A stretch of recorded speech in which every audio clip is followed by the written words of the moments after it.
Olá, eu me chamo Aline e eu vou falar um pouco sobre o algoritmo genético para elaboração de cardápios nutricionais para alimentação escolar. Bom, o artigo ele trata do seguinte problema, né? Que as escolas elas necessitam elaborar as refeições a fim de suprir as necessidades nutricionais dos alunos, colaborando tanto para o desenvolvimento, aprendizado e aproveitamento escolar dos mesmos. E para elaborar esses cardápios, o nutricionista gasta muito tempo, visto que é necessário verificar qualidade, diversidade, preço e as necessidades nutricionais. Com isso, a proposta desse artigo foi utilizar a ideia do algoritmo genético para auxiliar na elaboração dos cardápios escolares, respeitando os princípios do Programa Nacional de Alimentação Escolar, que são a faixa etária, as necessidades nutricionais, o tipo de alimentação, a variedade, cor, consistência dos alimentos e o custo envolvido. Para modelar esse problema, foi considerado 597 alimentos que são caracterizados pelo nome, descrição dos nutrientes, custo e grupo pertencente. A questão do grupo pertencente descreve se o alimento é uma hortaliça, fruta, leite ou derivados, entre outros. Também são definidos os pratos, que são preparações individuais compostas por alimentos. Estes são caracterizados por nome, tipo de prato, que seria a entrada, sobremesa ou bebida, a consistência, se é líquido, pastoso, se é sólido, e a lista dos alimentos pertencentes.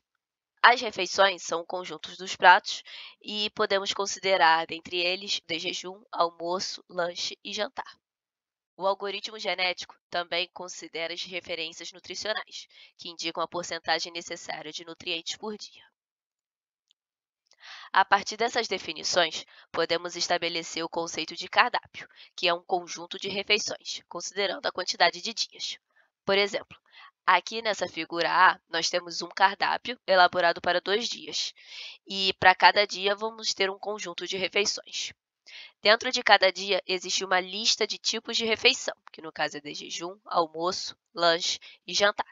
E dentro de cada tipo de refeição são referenciados uma lista que contém os pratos classificados conforme o seu tipo. Por exemplo, a lista de jejum é composta por 3 tipos de pratos: frutas, leite ou derivados e pão ou cereal. Dentro de cada tipo de prato há uma referência a um prato associado, como é possível ver na figura B. Por exemplo, esse número 5, ele está no índice de fruta. Então, esse número 5 poderia, por exemplo, referenciar uma banana. E aí, com isso, nós podemos definir algumas variáveis, que são o número de dias, número de refeições, número de prato na refeição, número de alimentos no prato, número de nutrientes considerados, o valor nutricional Z, o custo do alimento e o valor nutricional de referência diária. A partir dessas variáveis definidas, nós podemos montar duas funções. É possível definir duas funções de mérito. A função 1, ela faz a diferença absoluta da soma dos nutrientes do indivíduo e a soma estabelecida pela referência. Então, nós temos uma referência específica do quanto que um indivíduo tem que consumir no dia, que seria esse YZ, e aqui nós temos o valor absoluto dos nutrientes que o indivíduo que está montado no cardápio. E nessa função 2, nós temos o somatório dos custos de cada refeição do cardápio. Então, com isso, nós queremos minimizar as duas funções, né? Porque nós queremos que a diferença seja pequena entre o valor estabelecido pelo PNAE e o valor que foi referenciado no cardápio.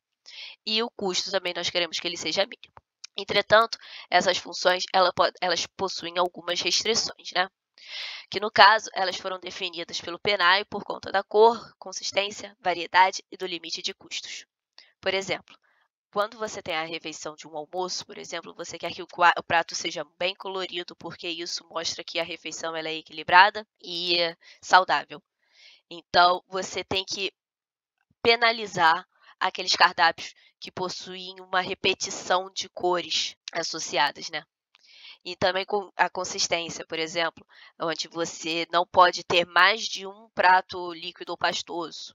E também a questão do custo, né? Que você não pode superar o custo estipulado pelo usuário. Essas restrições, elas são classificadas como desejáveis. Ainda que uma delas seja violada, a solução não deixa de ser factível. Os algoritmos genéticos, ou AGs, eles podem ser definidos como uma técnica de busca baseada no processo de evolução biológica.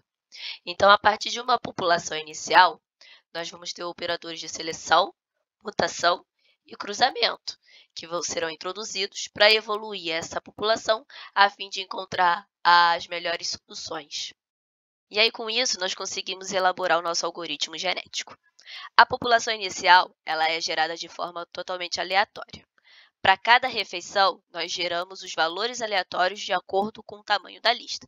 Por exemplo, naquele exemplo que eu falei do jejum, nós temos 3 tipos de prato, né? Que é a bebida, o leite e o pão. Então, nós vamos gerar números para cada um desses tipos. E aí, a avaliação ela é feita de acordo com a média ponderada das funções, da soma absoluta e do custo. Caso venha a ter alguma restrição, ela é adicionada nessa conta, né? Que seria essa questão da soma das penalidades, que isso também seria somado no valor da média ponderada da F1 e da F2. Na fase de cruzamento, são selecionados dois cardápios, na qual nós fazemos o cruzamento entre os mesmos, né? E a partir daí, nós conseguimos gerar 2 novos filhos, preservando a herança genética dos seus pais. Na fase de mutação, caso um determinado cardápio seja selecionado, a alteração será feita em todos os tipos de refeição, sendo escolhido apenas o prato e o dia a ser alterado, de forma aleatória. A seleção utilizada nesse trabalho foi a de torneio, no qual foram selecionados 2 indivíduos distintos de forma aleatória, e aí são verificados os pontos da função. E o que for melhor avaliado será selecionado para a próxima geração. Na fase de resultados, foi descrito que o algoritmo foi executado 30 vezes, de acordo com os seguintes parâmetros, né? Foram estabelecidos 100 indivíduos para a população, 500 gerações foram desenvolvidas, geradas, a taxa de cruzamento era 0,8 e a taxa de mutação era 0,05. Eles consideraram 3 refeições diárias, que no caso foi o de jejum, almoço e lanche, para 5 dias na semana. Eles também estabeleceram os valores, os custos máximos para cada uma das refeições, na qual o de jejum valeria até R$ 3,00, almoço até R$ 6,00 e o lanche até R$ 3,00. E como resultado, nós conseguimos obter 9 soluções factíveis não denominadas no Pareto, com o erro nutricional variando de 700 a 1.500, o que está definido dentro do padrão. E o custo também varia de R$ 35 a R$ 38. Se levarmos em consideração os valores máximos definidos de cada refeição, o valor pago do cardápio em 5 dias seria de R$ 60. Então, nós conseguimos visualizar que houve um ganho na questão do custo, né? Dado que serão gastos de R$ 35 a R$ 38 para montar os cardápios, e não 60, como era o máximo previsto.